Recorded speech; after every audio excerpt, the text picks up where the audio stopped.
You're listening to episode 31 of the Confident Writer podcast with Jane Pike.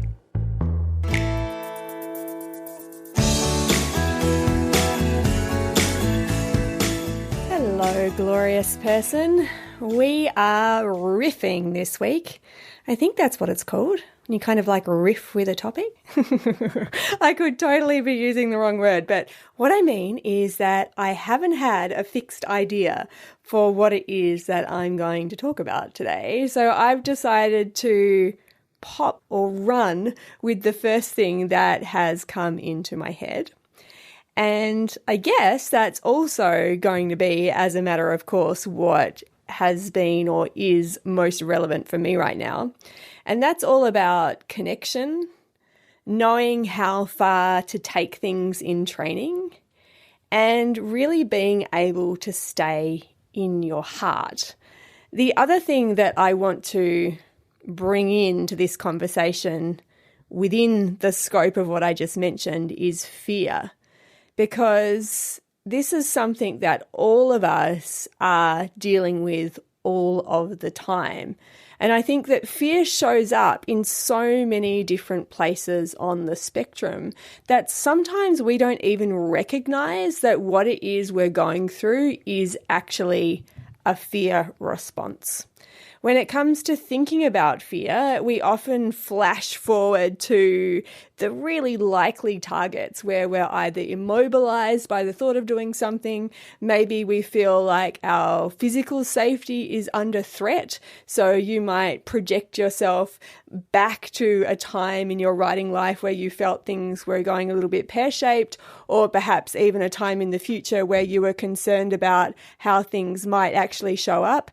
But the fear that I want to talk about and work with today is specifically that internal fear that relates to belief, and also that internal fear that is like a tripwire inside us that really causes that voice to pipe up and say, let's tone it down. Let's keep safe. Let's go into lockdown. Let's not go there, because that's something that I have been negotiating myself in a really conscious way this last couple of weeks, and have been having some really fantastic experiences as a result of navigating my way through.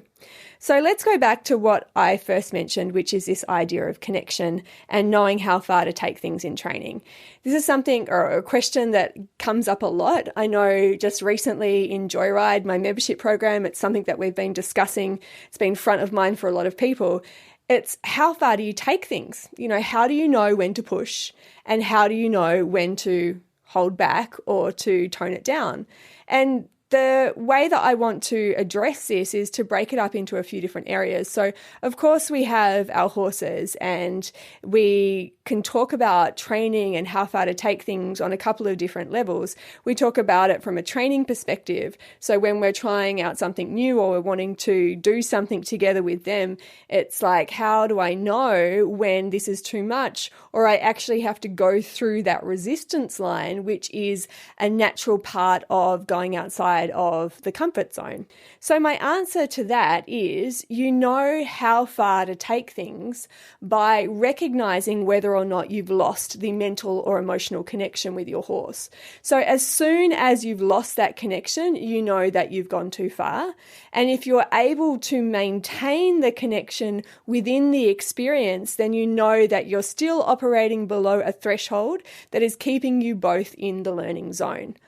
I used to really overcomplicate and overthink this, but that understanding and that definition has clarified things for me tenfold. I get now, as soon as I lose that mental or emotional connection, it's time to tone it back, to actually stop anything that might be related to a skill-based training side of things, and actually say, okay, what is it that we need to do to re-establish the connection? That is always the first piece that needs to be taken care of.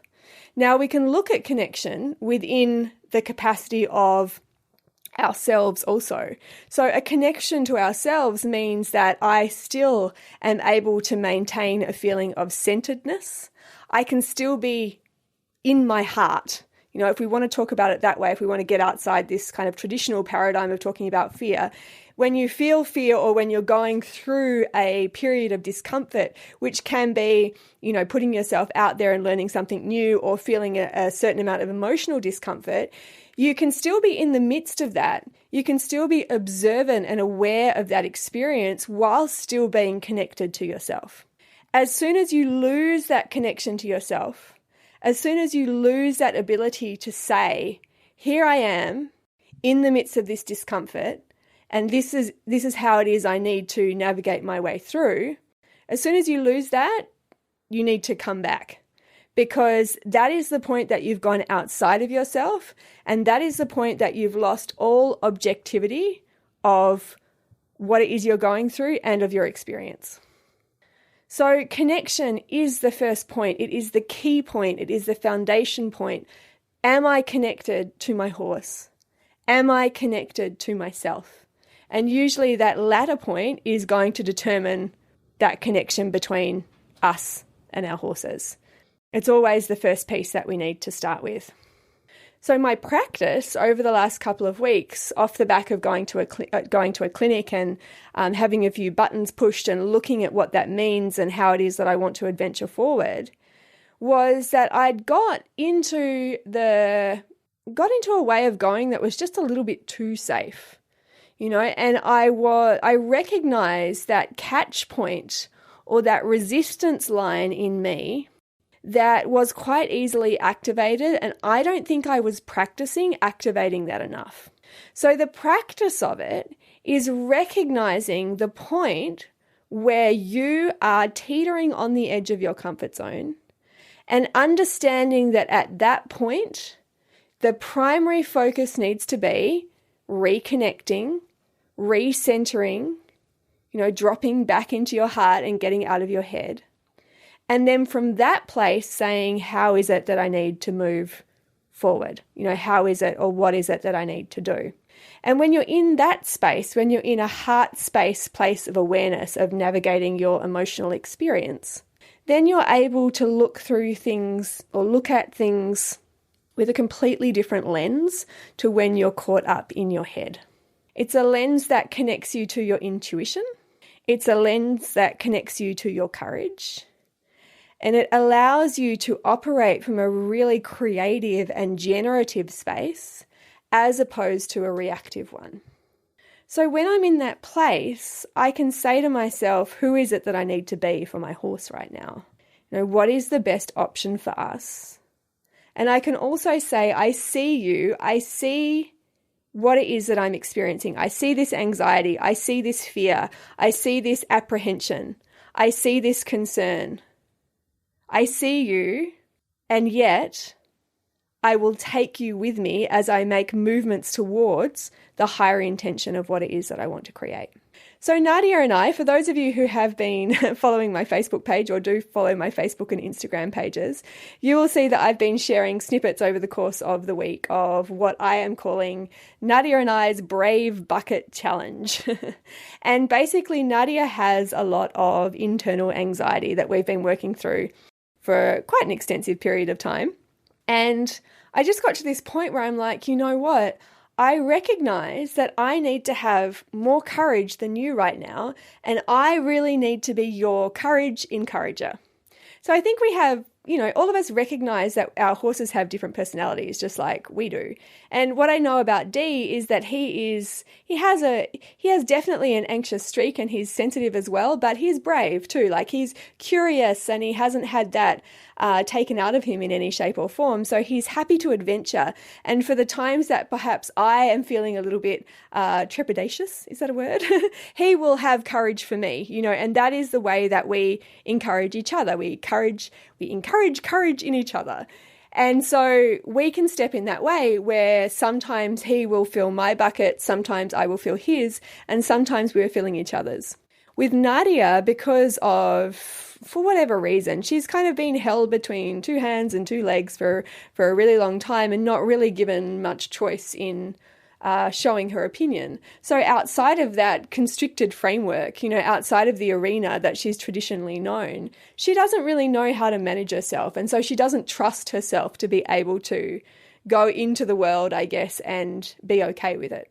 So that's what I picked up from her. And I was like, you know what, Nadia, let's forget the arena for the moment. Let's get out and life it up together. Let's live life. And I'm really lucky to live on this beautiful inlet that is a packed mudflat. So the sea exists beyond it, and it's like a big bay. If you're trying to picture it, it's a big bay. And at high tide, it fills up, so it's tidal. And at low tide, the tide obviously goes out, and then you can ride on it, and there's kind of like a channel that stays full most of the time that you can go and play in. So we've been going out onto the inlet every day, and I've been bareback and, just in the halter, and it's just been this really beautiful experience. And on the first day, I actually went with my son. This was the starting point for our brave adventure, where I'd taken him and his friends swimming on the Saturday, and they'd gone out with their lovely horses and had a really great time playing in the channel at low tide. And then on Sunday, he wanted to go swimming again, but his friend Elizabeth wasn't feeling well. And I was like, you know what? I could just walk out with you and your horse, but why don't I take a horse? Why don't I take Nadia? And I thought, let's just do it. Let's go. And the worst that can happen, I thought, is that I'll just get off. So what I know about her, just to kind of tick those boxes as well, is that her modus operandi is that she just gets very tight and she feels like she's got very big, and it's not a very pleasant feeling, but also she doesn't tend to revert to any of those likely suspects that would cause us to think that this wasn't really a good idea. So I trusted, where her energy went and how I could direct it. And she whinnied a few times going down the road and kind of got tight a few times. And what I discovered, that as long as I just kept her feet moving, she was really okay with being out there and trusting me to take the reins, metaphorically and literally. So we got out there and adventured, and I had that point inside me, that apprehension point, that feeling in my tummy. For me, it comes in my tummy of, is this going to be okay? Is this a good idea? We don't think this is a good idea. And I recognized that, and I didn't stamp it down. So this is the point where training with kindness becomes the thing that we're often not good at. Because at that point where we recognize that resistance in us, the tendency is to go, oh, you're so stupid. Why do you feel this way? You should be braver than this. You should totally have it together, yada, yada, yada. But the beautiful practice of adventuring into the unknown and being okay with the possibility is to say to yourself, wow, I feel that, and I get that that is a protective mechanism. So you don't want to go to war with yourself, right? Those feelings that you have are valid. They're valid and they're necessary and they serve a purpose. The thing that we need to recognize is the emotional forms that come up are of two sorts. They are either true for the moment, or they are part of a pre-patterned or habitual cycle that is part of a story that you're telling yourself. Now, what I recognized about that feeling that came up for me was that it wasn't true for the moment. Sure, my horse was a little bit tense. Sure, she was having a little bit of a separation anxiety moment, but really there was nothing going on that I couldn't effectively deal with. The feeling that I had was familiar. It's like an old friend visiting you. And that is how you know that what it is you're experiencing is not true for the moment. So within that, then I can say, okay, training with kindness. Here I am in the midst of this experience, in the midst of this emotion. And I know that I'm safe. I know that I'm going to be okay. So I will carry that feeling with me. And yet I will line up my actions with what it is I know that I need to be focusing on. So in my mind, I'm focusing on having this lovely, calm and relaxed horse. I tell Nadia, truly, like I actually tell her this, we're going to be each other's courage encouragers. You need more courage. I've got your back and I trust that you can do this. And I'm rubbing on her, I'm sending her the love and I'm sending it out in front of us, and out we ride. So day 4 of this week, when we've gone out 4 times, the last 3 times have been solo adventures. Yesterday was the first time that both of us had no apprehension. There was no whinnying, there was softness. She was happy to stand still, which is something that she hadn't been happy to do before. And that wouldn't have happened unless I was willing to show up and push through that resistance in myself. Now, if we flip to the other side of the story, what is fear or apprehension or anxiety that is true for the moment? And how is that different to what it is that I just described? When an emotion like anxiety or fear is true for the moment, any emotion, it is coming up in response to what it is that you are experiencing. And what you need to do to stay in flow with that is not deny it, because often that itty bitty shitty committee has like the upper hand here. And if we're really good or practiced at berating ourselves, then that's a very easy modus operandi to fall into. But what I really want to encourage you to do is say, oh, hi, okay, I feel this way. And I recognize this feeling is trying to convey a message to me. What is that message? What can I take from this? That is your super sleuth job at that point as an emotional detective. What is it that I'm feeling, and why is it that I'm feeling this? And it might be, here is my horse in front of me behaving in this way, and I feel like I can't competently manage what it is I'm being presented with. That is really useful information. That is your emotions doing their job to convey to you a situation that feels out of your zone to successfully navigate. Now, from there, if you were to stay in flow, you would go, thank you for that. Thank you for that information. Now I know that I'm not a failure, or I don't have to give it up completely. But what I do need to know, or what I do need to do, is actually upskill. I need to talk to the people I need to talk to. I need to find a way of being able to get myself to a place where I'm represented with this same situation, and yet I'm able to challenge it or navigate it differently. That's progress. That's the upward cycles of progress. So I'm hoping those two differentials are quite clear, because they're really important pieces of information to get your head around. If we were to backtrack, thinking about that connection as well, being able to do that with kindness, being able to train yourself with kindness, really involves staying connected to yourself. One of the questions that popped up in the Joyride group this week, which I think is really interesting, was all around intuition. It's like, how do I know when I'm just overdoing the intuition? And my answer was, you can never overdo intuition.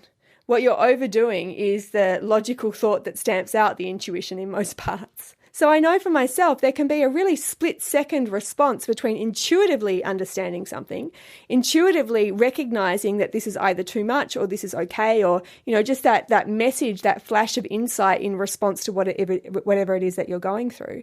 And then even very quickly after that, having a conditioned response of embarrassment or guilt or shame even, or anything which you might describe as not ideal for the situation, that actually clouds your perception of what it is that you're going through, so that you discount the intuition or you discount the experience by saying, but that's probably not right.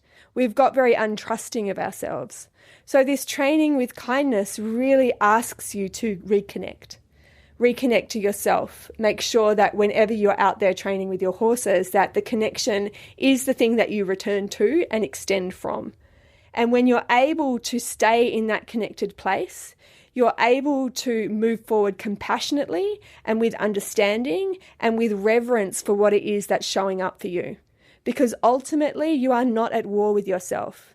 There is never any part of you that is trying to work to your downfall. Everything that shows up is for your highest benefit. It's just that sometimes we've got a little bit out of whack with what that is. If we haven't had the opportunity in the past to actually negotiate something successfully, so if we have been through a traumatic circumstance or something that had a high emotional charge, and we haven't found the way to actually reconcile that in the sense that it stays in the past and it comes forward into the future. So what I mean by that, just to clarify, is if you have been through an experience which has registered itself in your nervous system or registered itself in your neurology, then you actually need to find a way of bringing that cycle to completion before you're able to metabolize the energy of that experience. So if you think of something with a high emotional charge or something which creates a lot of energy, like fear, like anxiety, they have a huge amount of energy that exists as part of the emotion. And you go up through the arousal cycle into the peak of that experience. And if you're unable to come back down from that, if you're unable to actually decompress off the back of those experiences, and instead you feel in some way that you're stuck in the charge of that, that carries with you. And that is where these pre-patterned experiences come up. That is where we get these familiar occurrences come up in response to different triggers that set us off. Because your nervous system is basically saying, here we go, can we get rid of this energy now? Do you have the means to use this experience as the way to discharge what it was that you went through previously? So there's an invitation with every experience that we have, even if it's familiar to us. There's an invitation to say, here you are again. Here's your opportunity again. How are you going to do it differently this time? What are the skills that you have? What are the new perspectives and understandings that you have to be able to see this through to a different solution or a different completion this time? It's really a beautiful thing to think of emotions this way and to think of feelings this way. It's been incredibly liberating for me, and it's something that has softened the edges of my resistance. I'm definitely a recovering perfectionist. Like, I can be super hard on myself if I get things wrong in my mind. And, especially being in the work that I'm in, I feel like if I take a tumble internally and get to a place where I'm not in a good feeling space, I'm like, who am I to be talking about this? But it's not the fall that defines us, it's the rise. How quickly can you come back from the dips? How easily are you able to move through the emotional territory that you're in with compassion and kindness? And when you're able to do that to yourself, then you're able to extend it to your horse. You're able to see that everything that comes up is really all their, an expression of them saying, this is what it feels like to be me in this environment, in this situation with you right now. And when you understand that, the charge goes and you say, right, what is it? How can we encourage courage in each other? How is it that we can get both of us to a better feeling place? So let's have some homework. Let's have some homework for this week. Think about what it means, or feel what it means, to be operating from your heart as opposed to your head. If you were to close your eyes now and just reconnect with whatever that feels like or looks like for you. And typically when you're in that heart space, you'll feel grounded and centered and connected to yourself. So get in touch with what it feels like to be in that place, to operate from that place. And then see how you can maintain that just as you move through your day or move through your writing. And then here's the tricky bit. When you feel yourself go to a place which is uncomfortable or challenging or even concerning for you, see if you can cultivate enough presence of mind before you make any actions moving forward or before you decide where to take things, to drop back into that heart place and move from there and see what comes up. See what comes up. It's a pretty beautiful practice to get on board with. I think that's it. That's it for my riffing. I hope you enjoyed it. Thank you again for hanging out with me. Once again, if you want to connect up, got any questions, feel like a chat, you can hit me up, jane@confidentwriter.online. There is so much information on my website around all of this stuff: emotional flow, agility, my favorite topics, and of course, my membership program Joyride. Please come and join me if you're in the struggle, or even if you're not, even if you just want to get on board with all this juicy, amazing stuff that is learning about yourself. My membership program, confidentwriter.online/joyride. I would love to see you there. All right, guys, you have a fabulous day, and I'm looking forward to chatting with you in the next episode.